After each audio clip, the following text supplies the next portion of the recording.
नमस्कार विद्यार्थी मित्रांनो, वन शॉट सिरीजमध्ये आपला पुढचा टॉपिक आहे कायनेटिक थेरी ऑफ गॅसेस.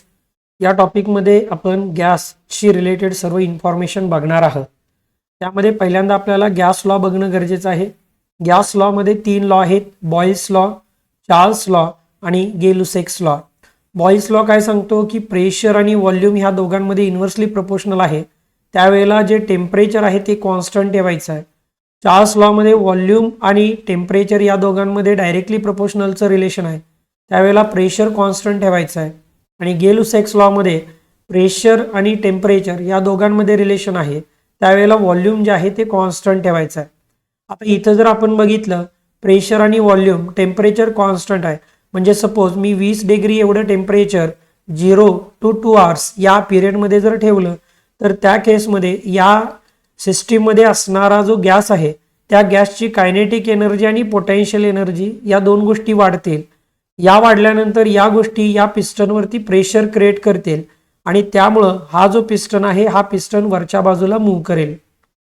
दुसरी केस जर आपण बघितली की ज्या ठिकाणी प्रेशर आपण कॉन्स्टंट ठेवलेला आहे, म्हणजे जे ॲटमॉस्फेरिक प्रेशर आहे ते फक्त या पिस्टनवरती अप्लाय होत आहे. ज्यावेळेला आपण याला टेम्परेचर प्रोव्हाइड करू, same kinetic energy, potential energy वाढेल आणि हा जो पिस्टन आहे हा या ठिकाणी मूव्ह होणार आहे. म्हणजे टेम्परेचर दिल्यानंतर व्हॉल्यूममध्ये चेंज होणार आहे. टेम्परेचर वाढवलं की व्हॉल्यूम त्या ठिकाणी वाढेल, टेम्परेचर कमी केलं की व्हॉल्यूम त्या ठिकाणी कमी होणार आहे. तिसरी केस आहे की ज्यामध्ये व्हॉल्यूम आपण कॉन्स्टंट ठेवलेला आहे. याचा अर्थ हा जो पिस्टन आहे हा पिस्टन या ठिकाणी आपण फिक्स केलेला आहे, तो आता मूव्ह होत नाही. मग जर आपण टेम्परेचर वाढवत गेलो तर इथलं प्रेशर वाढणार आहे, कारण या सिस्टीममध्ये असणारी जी गॅस आहे त्या गॅसची कायनेटिक एनर्जी, पोटेन्शियल एनर्जी वाढेल. म्हणजेच इंटरनल एनर्जी वाढणार आहे. आणि इंटरनल एनर्जी जर वाढली तर तो गॅस त्या सिस्टीमवरती प्रेशर क्रिएट करेल. आणि जर कंटिन्युअसली आपण टेम्परेचर वाढवत गेलो तर त्या केसमध्ये तो जो काही कंटेनर असेल तो बस्ट होणार आहे. आता आयडियल गॅस इक्वेशन काय आहे, तर PV is directly proportional to T आहे. म्हणजेच PV इज इक्वल टू, हे प्रोपोर्शनॅलिटी घेतल्यानंतर, प्रोपोर्शनॅलिटी साईन गेल्यानंतर R हा कॉन्स्टंट भेटेल, NRT असं आपण लिहू शकतो. अजून आपल्याला एक रिलेशन माहिती आहे, R is equal to NE into KV. Number of moles म्हणजे काय आहेत, तर mass in gram divided by molar mass. त्याला आपण मास इन ग्रॅमला कॅपिटल M कन्सिडर केलं आणि मोलार मासला MO कन्सिडर केलं, तर हे म्हणजेच काय, तर number of atoms divided by Avogadro's number आहे. आता बिहेवियर ऑफ गॅस काय आहे, तर जवळपास 10⁻23 पार्टिकल्स पर मीटर क्यूब एवढ्या एरियामध्ये गॅसचे मॉलिक्युल्स असतात. मॅक्रोस्कोपिक आणि मायक्रोस्कोपिक प्रॉपर्टी काय आहेत, मॅक्रोस्कोपिक म्हणजे मेजरली कन्सिडर करणाऱ्या, म्हणजे ज्याच्यामध्ये आपण खूप मोठ्या प्रमाणामध्ये कन्सिडर करतो. मायक्रोस्कोपिक याचा अर्थ खूप स्मॉल अमाऊंटमध्ये कन्सिडर करतो. मॅक्रोस्कोपिक मध्ये आहे प्रेशर, व्हॉल्यूम, टेम्परेचर आणि इंटरनल एनर्जी. मायक्रोस्कोपिक मध्ये आहे स्पीड आणि कायनेटिक एनर्जी. आता हे जे गॅस आहेत, गॅस दोन प्रकारचे आहेत. एक आयडियल गॅस आहे आणि दुसरा रिअल गॅस आहे. आयडियल गॅस म्हणजे काय, की ज्याच्यामध्ये कुठल्याही प्रकारचं इंटरमॉलिक्युलर फोर्सेस आपण कन्सिडर करत नाही. आणि रिअल गॅस जो आहे की त्याच्यामध्ये इंटरमॉलिक्युलर फोर्सेस हे प्रेझेंट असतात.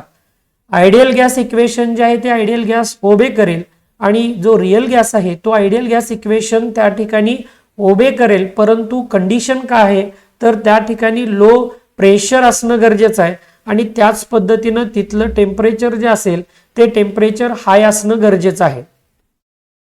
आता मीन फ्री पाथ म्हणजे काय आहे, तर त्याला आपण लॅम्बडा असं कन्सिडर करतो. याचा अर्थ हा जो गॅसचा मॉलिक्यूल आहे, हा गॅसचा मॉलिक्यूल या कंटेनरमध्ये कुठं कुठं त्या ठिकाणी मोशन करत आहे.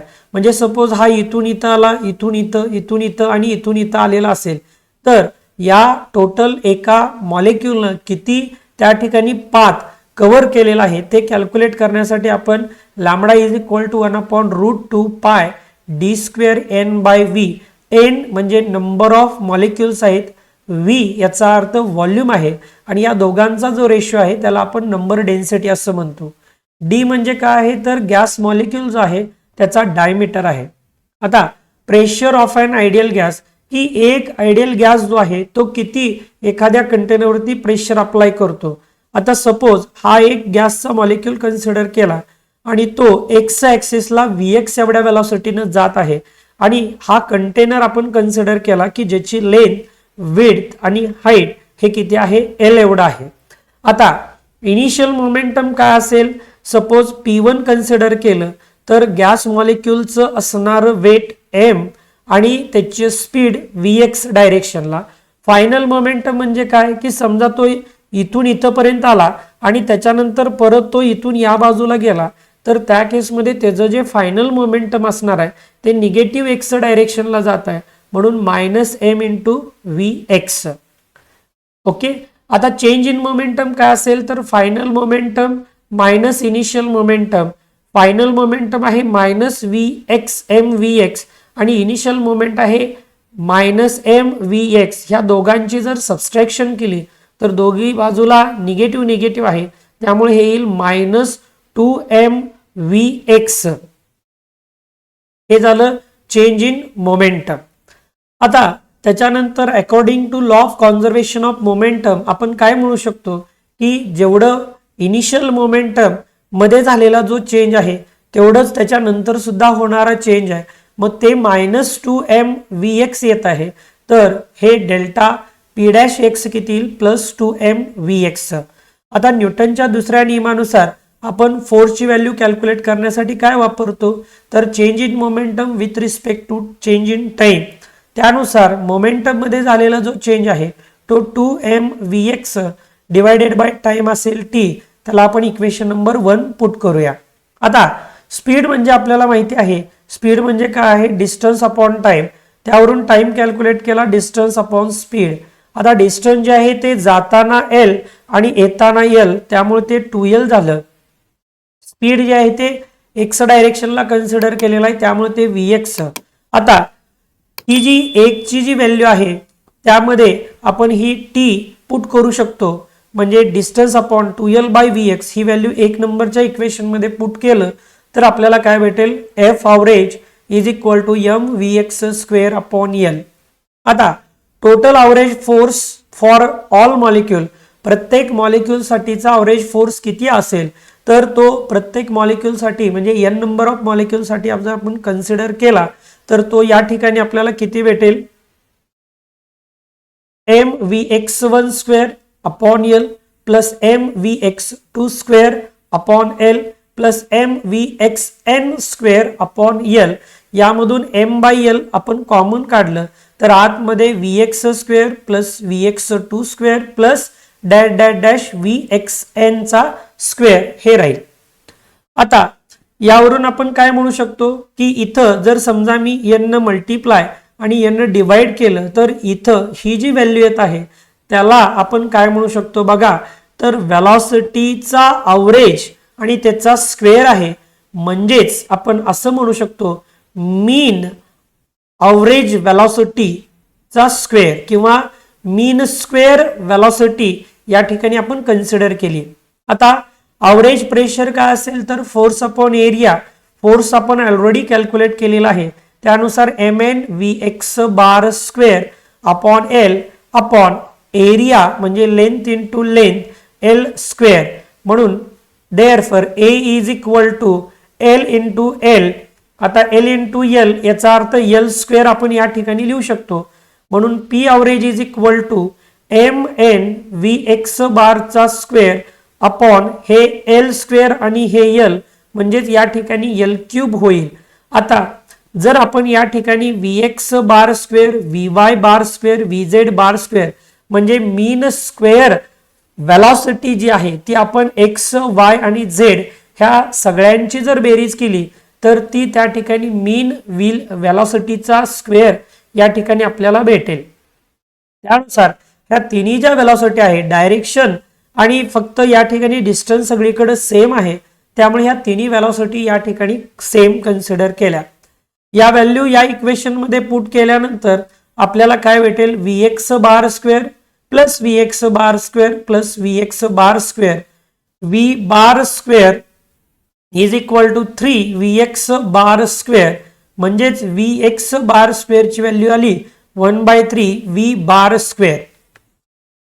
ही व्हॅल्यू जी आहे ती या 1 नंबरच्या इक्वेशन मध्ये जर आपण पुट केली तर आपल्याला या ठिकाणी काय भेटेल, P average is equal to mn upon L cube into 1/3 V bar square, म्हणजेच P average is equal to 1/3 m into n upon L cube L into L म्हणजेच व्हॉल्यूम, आणि हे व्ही बार स्क्वेअर म्हणजे mean average किंवा mean square velocity चा square is equal to 1/3 m by V mass upon volume म्हणजेच rho into N into V bar square.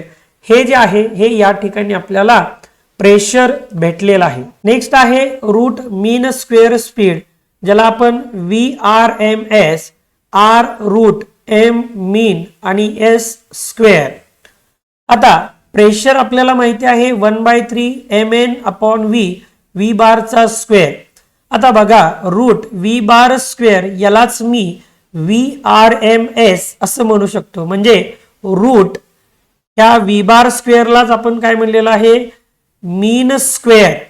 V bar square म्हणजे mean square velocity, म्हणून root mean square velocity इथं आपण consider केलं. दोन्ही बाजूचा square केला तर V bar square is equal to आपल्याला काय भेटत आहे, व्ही स्क्वेअर RMS. आता ही जी व्हॅल्यू आहे ही व्हॅल्यू आपण या इक्वेशन मध्ये जर पुट केली, ही व्हॅल्यू आपल्याला या इक्वेशन मध्ये जर आपण पुट केली तर आपल्याला काय भेटेल, P is equal to 1/3 mn upon V आणि व्ही बार स्क्वेअर याच्याबद्दल व्ही स्क्वेअर RMS. आता V square RMS is equal to काय येईल बघा, हे 3V या बाजूला ट्रान्सफर केलं तर 3PV अपॉन हे mn इथं आलं, म्हणून VRMS is equal to under root 3PV upon mn. आणि इथं त्याचे वेगवेगळे फॉर्म्स आहेत, म्हणजे PV is equal to NRT put केल्यानंतर n ची व्हॅल्यू n/NA किंवा m/MO पुट केल्यानंतर काय येत असेल, त्याच पद्धतीने इथं n/NA m/m0 is equal to m ची व्हॅल्यू कॅल्क्युलेट केल्यानंतर काय येत असेल, हे फक्त या ठिकाणी आपण त्याचे वेगवेगळे फॉर्म्स बघितलेले आहेत. मेन जो फॉर्म्युला आहे तो VRMS is equal to under root 3PV upon mn.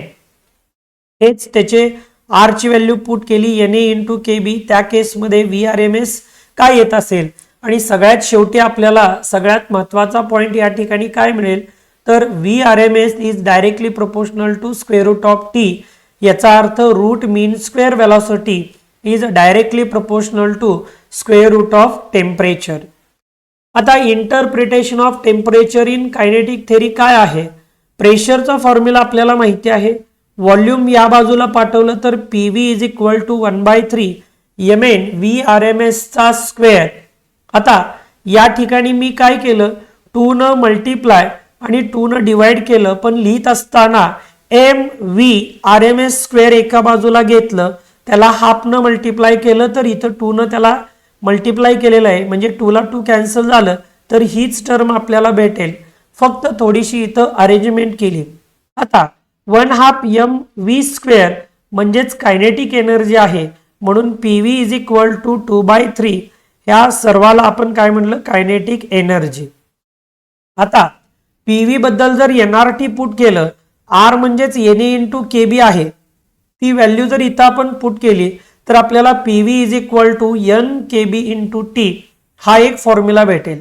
आता NKBT PV is equal to आणि इथं PV is equal to 2/3 kinetic energy, ह्या दोन्ही व्हॅल्यू जर आपण इक्वेट केल्या तर कायनेटिक एनर्जी पर मॉलिक्यूल येईल 3/2 KBT. म्हणजे प्रत्येक मॉलिक्यूलची जी कायनेटिक एनर्जी आहे ती किती असू शकते, तर 3/2 KB इंटू T. यालाच आपण interpretation of temperature in kinetic theory असं म्हणतो. आता लॉ ऑफ इक्विपार्टिशन ऑफ एनर्जी काय आहे, त्यापूर्वी आपल्याला डिग्रीज ऑफ फ्रीडम माहित असणं गरजेचं आहे. डिग्रीज ऑफ फ्रीडम याचा अर्थ काय, की मॉलिक्यूल कुठल्या बाजूला किती डायरेक्शनला मोशन करत आहे. समजा 1 डायमेन्शनल असेल तर तो फक्त एकाच ऍक्सिसला मोशन करेल, आयदर तो एक्स ऍक्सिस करेल, वाय ऍक्सिस करेल किंवा झेड ऍक्सिस करेल. 2 डायमेन्शन असेल तर तो 2 डायरेक्शनला करेल, एक्स वाय वाय झेड किंवा एक्स आणि झेड. 3 डायमेन्शन याचा अर्थ तो आता स्पेसमध्ये आहे आणि तो स्पेसमध्ये मोशन करत आहे. आता इथं gas, degrees of freedom, energy आणि मोशन. गॅस 3 प्रकारचे आहेत, मोनो ॲटॉमिक, डायॲटॉमिक आणि पॉलीॲटॉमिक. मोनो याचा अर्थ त्या ठिकाणी एकच गॅसचा मॉलिक्यूल आपण कन्सिडर करतो. त्याच्या ज्या डिग्रीज ऑफ फ्रीडम आहेत त्या कोणत्या आहेत? 3 ट्रान्सलेशनल आहेत. म्हणजे तो 3 ट्रान्सलेशनल मोशन करत आहे, एक्स डायरेक्शन, वाय डायरेक्शन आणि झेड डायरेक्शनला. एनर्जी काय असेल? 3/2 kb/t, कारण एकच गॅसचा मॉलिक्यूल आहे मोनो ॲटॉमिक. डायॲटॉमिक मध्ये 2 आहेत, एक आहे रिजिड. रिजिड मध्ये 3 ट्रान्सलेशनल आणि 2 रोटेशनल असतील. म्हणजे तो अशा पद्धतीनं जाईल आणि रोटेशन सुद्धा करणार आहे. त्या केसमध्ये त्याच्या मोशन असतील 5 मोशन असतील, 3 त्या ठिकाणी कायनेटिक एनर्जी आणि 2 ज्या आहेत त्या रोटेशनल एनर्जी असतील. म्हणजे 3 या ठिकाणी कायनेटिक एनर्जी, 2 रोटेशनल, म्हणजेच 5/2 kb/t. नॉन रिजिड मध्ये 3 ट्रान्सलेशनल, 2 रोटेशनल आणि 1 व्हायब्रेशनल असेल. त्यामध्ये या जर आपण बघितल्या 1, 2 आणि 3 ह्या कायनेटिक एनर्जी असतील, 1, 2 ह्या रोटेशनल एनर्जी असेल आणि व्हायब्रेशनल एनर्जी म्हणजे काय? तर तो एक्स ॲक्सिसला मोशन आणि वाय ॲक्सिसला त्याचं व्हायब्रेशन असेल. त्यामुळं या ठिकाणी या 2 म्हणजे टोटल 7 त्या ठिकाणी मोशन होतील, म्हणजे 7/2 kb/t. पॉलीॲटॉमिक साठी जर बघितलं तर डिग्रीज ऑफ फ्रीडम असेल 3+f आणि त्याच्या मोशन किती होतील? तर degrees of freedom into kinetic energy kb/t. Okay.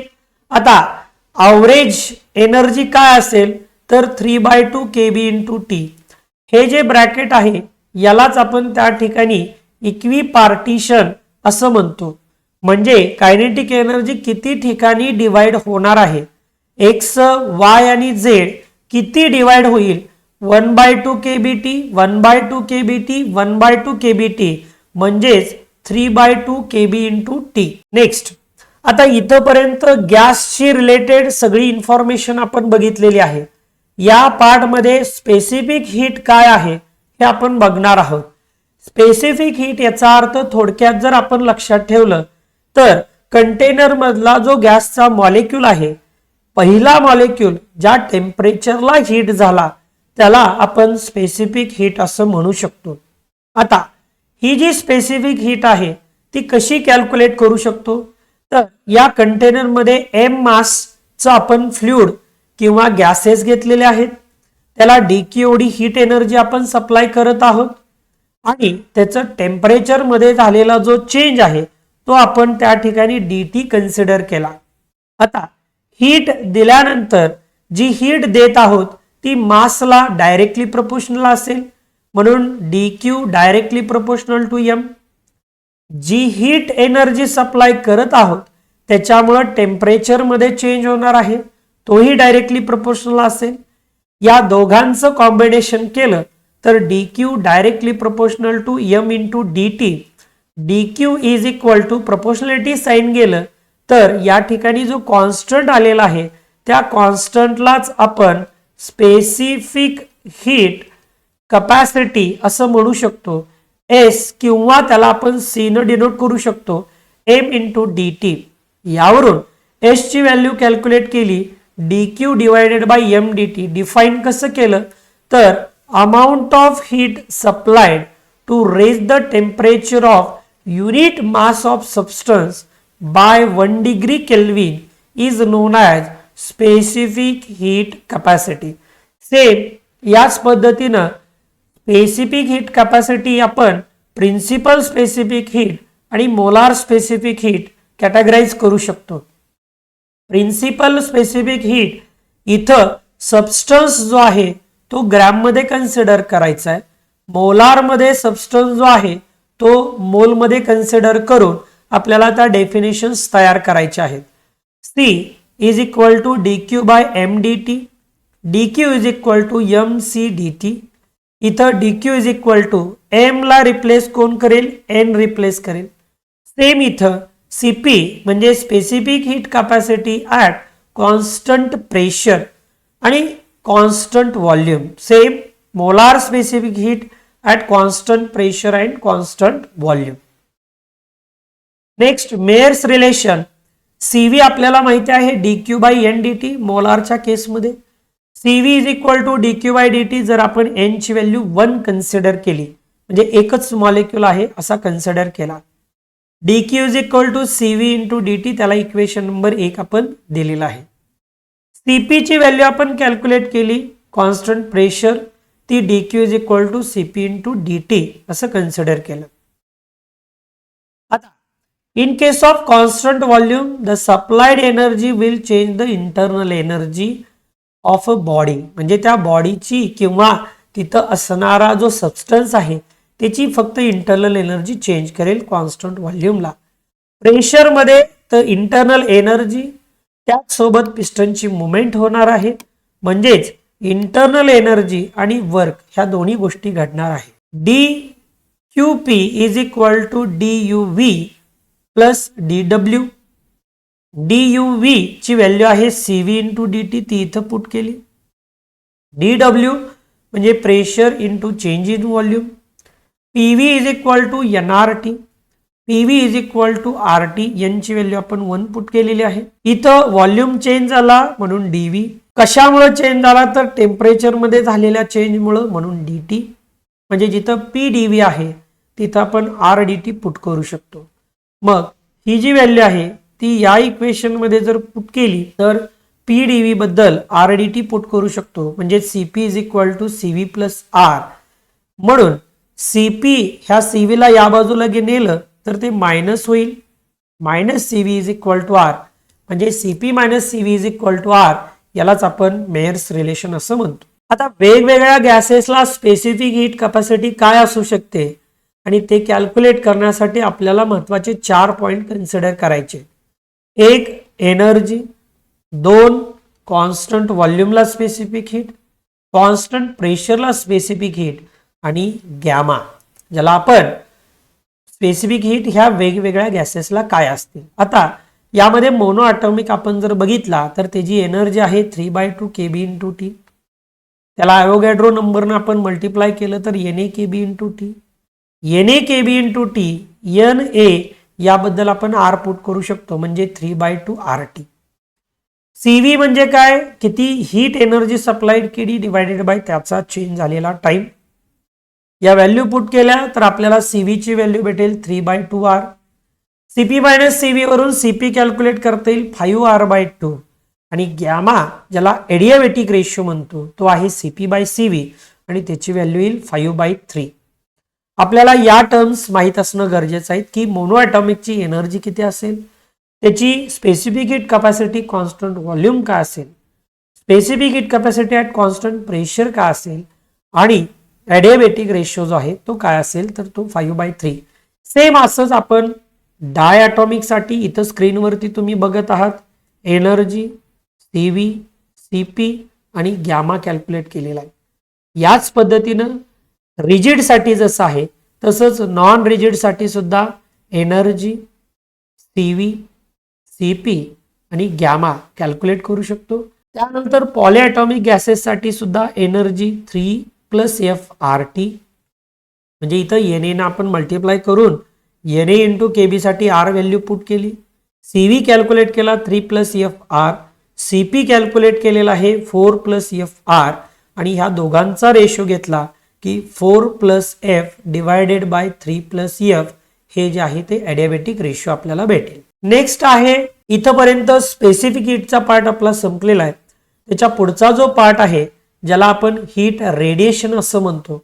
आता जी हीट आपण सप्लाय करत आहोत ती हीट 3 गोष्टीसाठी वापरली जाईल. एक ती ॲब्सॉर्ब केली जाईल किंवा ती त्या ठिकाणी रिफ्लेक्ट केली जाईल किंवा ती त्या ठिकाणी ट्रान्समिट केली जाईल. आता या सगळ्याला जर आपण Q न डिवाइड केलं तर त्या केसमध्ये QA/Q, QR/Q plus QT/Q. A म्हणजे ॲब्सॉर्प्शन, Q म्हणजे सप्लाय. म्हणजे किती हीट सप्लाय केली त्यापैकी किती ऍब्सॉर्ब केली याला कोइफिशियंट ऑफ ऍब्सॉर्प्शन असं म्हणायचं. किती हीट सप्लाय केली किती हीट रिफ्लेक्ट केली त्याला कोइफिशियंट ऑफ रिफ्लेक्शन म्हणायचं. किती हीट सप्लाय केली आणि किती हीट ट्रान्समिट झालेली आहे बॉडीमधून त्याला म्हणायचं कोइफिशियंट ऑफ ट्रान्समिशन.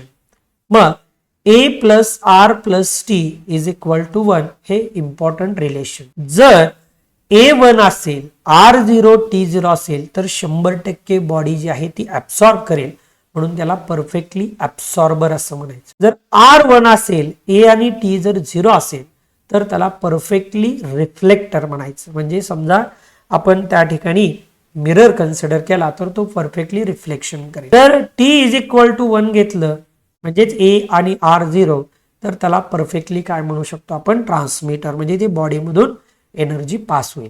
डायथर्मनस आणि अथर्मनस सबस्टन्सेस म्हणजे काय ज्यामधून हीट ट्रान्सफर होते त्याला म्हणायचं डाय अथर्मनस आणि ज्याच्यामधून होत नाही त्याला म्हणायचं अथर्मनस. मग डायथर्मनस मध्ये असेल H2O2 ड्राय एअर असेल क्वाड असेल आणि अथर्मनस मध्ये wood water alcohol moist air benzene metal plastics हे या ठिकाणी असते. नेक्स्ट आहे परफेक्टली ब्लॅक बॉडी त्यामध्ये फेरीज परफेक्टली ब्लॅक बॉडी.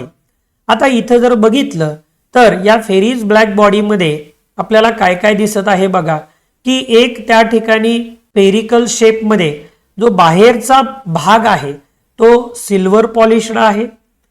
जो आतला भाग आहे तो लॅम्प कोटेड आहे म्हणजे लॅम्प ब्लॅकनं त्याला कोटेड केलेला आहे. या दोघांच्या मध्ये इथं व्हॅक्यूम प्रोव्हाइड केलेला आहे म्हणजे heat rate of heat transfer त्या ठिकाणी आपल्याला 0 दाखवायचा आहे. आता हीट किंवा लाईट रे आतमध्ये गेला की इथं जे कोनिकल प्रोजेक्शन दिलेलं आहे त्याच्यावरून लाईट हा रिफ्लेक्ट होईल. तो पहिला या ठिकाणी आला. इथं नियर अबाउट 97% एनर्जी ऍब्सॉर्ब केली जाईल आणि 3% ही पुढे पाठवली जाईल. परत त्या 3% मधलं 97% ऍब्सॉर्ब असं कंटिन्यू रिफ्लेक्शन होत होत प्रत्येक रिफ्लेक्शनला 97 amount of energy he absorb केली जाईल. म्हणजे त्या 100% रे मधली भरपूर प्रमाणामधली जी एनर्जी आहे ती त्या लॅम्प कोट किंवा जो लॅम्प ब्लॅक आहे तो ऍब्सॉर्ब करेल. म्हणजे इथं कोइफिशियंट ऑफ ऍब्सॉर्प्शन जो आहे तो 1 असेल. नेक्स्ट आहे इमिशन ऑफ हीट रेडिएशन त्यामध्ये प्रिवोस्ट थेरी. आता हे काय आहे बघा समजा एका बाजूला आपण बर्फ घेतला एका बाजूला कॉफी घेतली आणि नॉर्मल टेम्परेचर प्रेशर जे रूम मध्ये असेल त्याला जर हे दोघं एका प्लॅटफॉर्मवरती जर ठेवले तर बर्फ जो आहे तो वितळतोय आणि कॉफी जी आहे ती थंड होत आहे. बर्फ वितळला याचा अर्थ त्याच्यातलं टेम्परेचर बाहेर पडलं आणि कॉफी थंड झाली याचा अर्थ त्यानं टेम्परेचर जे आहे ते काय केलेलं आहे रिलीज. म्हणजे एका ठिकाणी बर्फ हा टेम्परेचर ऍब्सॉर्ब करतोय आणि कॉफी जी आहे ती त्या ठिकाणी हीट ही रिजेक्ट करते. म्हणजे बर्फाच्या केसमध्ये हीट ऍब्सॉर्प्शन आहे कॉफीच्या केसमध्ये हीट रिजेक्शन आहे आणि यालाच आपण त्या ठिकाणी प्रिवोस्ट थेरी असं म्हणतो. आता या ठिकाणी जर आपण बघितलं तर समजा कॉफी हॉट असेल किंवा हॉट सबस्टन्स असेल तर त्या केसमध्ये तो हीट रिजेक्ट करेल. कोल्ड असेल तर तो त्या ठिकाणी हीट जी आहे ती काय करणार आहे ऍब्सॉर्ब करणार आहे. नेक्स्ट रेडिएशन म्हणजे काय कुठलाही एखादा मेटल जर आपण हीट केला तर तो वेगवेगळ्या प्रकारचा कलर आपल्याला वेगवेगळ्या टेम्परेचरला दाखवतो. म्हणजे पहिला व्हायलेट असेल त्यानंतर येलो होईल त्यानंतर रेड होईल आणि इथं वेवलेंथ ही वाढत गेलेली आहे ज्याला आपण विजिबल स्पेक्ट्रम असं म्हणतो. आता हे जे हीट रेडिएशन आहे ते कोणावरती डिपेंड करेल तर त्याचं ॲब्सोल्यूट टेम्परेचर मटेरियल काय आहे त्यानंतर सरफेस एरिया आणि टाइम ड्युरेशन. आता इमिसिव्ह पॉवर म्हणजे काय तर heat upon per unit area per unit time. Okay heat rejected per unit area per unit time. Coefficient of emission याचा अर्थ काय तर emissive power of a black body to the emissive power of a ordinary body to the emissive power of a black body ज्याला आपण E म्हणतो. समजा perfectly black body असेल तर आर ची व्हॅल्यू आरबी होईल RB अपॉन RB किती येईल 1 आणि जर रिफ्लेक्टर असेल तर त्या केसमध्ये ते 0 असेल म्हणजे या ठिकाणी 0. म्हणून जो कोएफिशियंट ऑफ इमिशन आहे किंवा इमिसिव्हिटी जी आहे ती कुठून कुठं रेंज करेल 0 to 1 पर्यंत. त्यानंतर आहे किर्चॉफ्स लॉ. किर्चॉफ्स लॉ काय आपल्याला सांगतो, जर समजा दोन बॉडीज असतील ए आणि बी, समजा ए बॉडी जी आहे ती ऑर्डिनरी आहे आणि बी बॉडी जी आहे परफेक्टली ब्लॅक बॉडी, तर त्या केसमध्ये A coefficient of absorption is equal to QA upon Q. यावरून QA येईल A into Q. Perfectly black बॉडीसाठी QA अपॉन Q, पण हा Q जेवढा तुम्ही त्या ठिकाणी सप्लाय करत आहात ते सगळ्याच्या सगळं ऍब्सॉर्प्शन होईल, म्हणून त्या ठिकाणी A ची व्हॅल्यू आपल्याला 1 भेटली.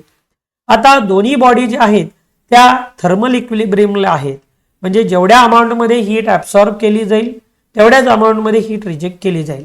मग ऑर्डिनरी बॉडीसाठी AQ is equal to R आणि परफेक्टली ब्लॅक बॉडीसाठी Q is equal to RB असेल. या दोघांचं डिवाइड आपण जर केलं तर आपल्याला A is equal to R upon RB, परंतु आपल्याला माहिती आहे R अपॉन RB म्हणजेच काय असतं E, ज्याला आपण इमिसिव्हिटी म्हणतो. म्हणजेच A is equal to E coefficient of absorption is equal to coefficient of emission किंवा इमिसिव्हिटी, यालाच आपण किर्चॉफ्स लॉ असं म्हणतो. स्पेक्ट्रल डिस्ट्रीब्युशन जर इथं आपण बघितलं तर एक्स ऍक्सिस जो आहे त्या एक्स ऍक्सिस वरती आपल्याला वेव्हलेंथ दिलेली आहे आणि वाय ऍक्सिस वरती काय आहे रेडियंट पॉवर, रेडिएशन केलेली रिजेक्ट केलेली एनर्जी. जसं जसं आपण त्या ठिकाणी हीट वाढवत जाऊ, म्हणजे बघा 3000, 4000, 5000 आणि 5500, तसं तसं काय होत आहे तर वेव्हलेंथ जी आहे ती चेंज होत आहे. म्हणजे टेम्परेचर जेवढं जास्त असेल तेवढी वेव्हलेंथ कमी आहे. म्हणजे 5500 केल्विनला जर लॅम्बडा मॅक्स बघितला तर तो इथं आहे आणि 3000 ला जर बघितला तर लॅम्बडा मॅक्सची व्हॅल्यू इथं आहे. याचा अर्थ काय की टेम्परेचर जर वाढवलं तर लॅम्बडा मॅक्स जी व्हॅल्यू आहे ती त्या ठिकाणी कमी होत आहे. आणि यावरूनच आपण पुढचा लॉ जो बघतो ज्याला विन्स डिस्प्लेसमेंट लॉ म्हणतो, यामध्ये काय आहे तर lambda max is inversely proportional to temperature. Proportionality sign गेलं की कॉन्स्टंट येईल ज्याला आपण बी असं म्हणतो, विन्स डिस्प्लेसमेंट कॉन्स्टंट. त्याची व्हॅल्यू आहे 2.897 इंटू 10⁻³ metre kelvin. Stefan Boltzmann law काय आहे तर R is directly proportional to 4th power of temperature. R म्हणजे काय इमिसिव्ह पॉवर, T म्हणजे टेम्परेचर. आता परफेक्टली ब्लॅक बॉडीसाठी इथं जो आपण कॉन्स्टंट घेतो तो सिग्मा आणि ऑर्डिनरी बॉडीसाठी सिग्मा आणि E ज्याला आपण इमिसिव्हिटी असं म्हणतो. नेट लॉस और net gain of heat energy हा थोडासा इम्पॉर्टंट पॉइंट आहे, लक्ष द्या. यामध्ये समजा ही बॉडी आहे तिचं टेम्परेचर T, तीच बॉडी टेम्परेचर T, आउटसाइडचं टेम्परेचर T0, इथं आउटसाइडचं टेम्परेचर T0 आहे. ओके. आता heat energy emitted per unit area per unit time काय sigma T⁴. Heat energy absorbed per unit area per unit time काय आहे सिग्मा T0⁴. आता समजा T ची व्हॅल्यू ही T0 पेक्षा जास्त असेल तर नेट गेन होईल, बरोबर. आणि जर T is less than T0 असेल तर नेट लॉस होईल. तर तो किती होईल तर सिग्मा T⁴ मायनस T0⁴. इथं सिग्मा T0⁴ मायनस T⁴, कारण T0 मोठा आहे इथं T मोठा आहे. यावरून आपण हे लिहू शकतो की फॉर ऑर्डिनरी हे जे होतं हे कोणासाठी आहे for perfectly black body. Ordinary बॉडीसाठी काय असेल T is greater than T0 आणि T is less than T0. ह्या दोन्ही कंडिशन कन्सिडर केल्या तर sigma E into T⁴ minus T0⁴, sigma E T0⁴ minus T⁴. म्हणजे नेट गेन आणि नेट लॉस या ठिकाणी आपण कॅल्क्युलेट केलेला आहे. तर अशा पद्धतीनं इथं हा कायनेटिक थेरी ऑफ गॅसेस हा टॉपिक आपण बघितलेला आहे. या ठिकाणी या वन शॉटच्या माध्यमातून तुम्हाला बऱ्याच गोष्टी क्रिस्टल क्लिअर होणार आहेत. त्यामुळं इथून पुढे येणारे जे व्हिडिओ आहेत त्यासाठी आमच्या चॅनलला लाईक करा, शेअर करा आणि सबस्क्राईब करायला विसरू नका. धन्यवाद.